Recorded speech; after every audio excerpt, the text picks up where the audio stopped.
और हम अपने गार्जियन स्वरूप और आज संघर्ष नगर के जो गार्जियन स्वरूप है उन दोनों ही देवताओं को मैं नमन करता हूँ और झुक करके प्रणाम आज इसलिए कर रहा हूँ क्योंकि कहते हैं बाग में फूल खिलते रहेंगे, हवाओं के आने से पत्ते हिलते रहेंगे।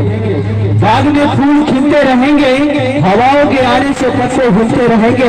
और रही अगर आप लोगों की मेहरबानियां तो जैसे आज इस मंच से मिले वैसे मुंबई नगरी में मिलते रहेंगे। तो आइए मैं ज्यादा समय ना लेते हुए और आमंत्रित करता हूँ भाई अमरीश जी जो कि हमारे बड़े भाई पहली के माध्यम से सुनते हैं और समय के अनुसार हमारे सर जैसा आदेश देंगे वैसे इस प्रोग्राम को समापन की ओर लेके जाएंगे।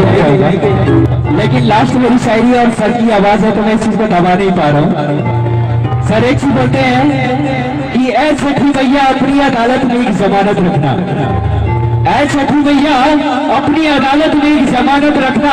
अरे हम सलामत रहे या ना रहे हमारे सभी संघर्ष नगर वाले को सलामत रखना, सलामत रखना। धन्यवाद आप सभी लोगों का। बाकी अगर कोई गलती हुई हो तो क्षमा कर देना। छोड़ नमस्कार, जय मित्रा।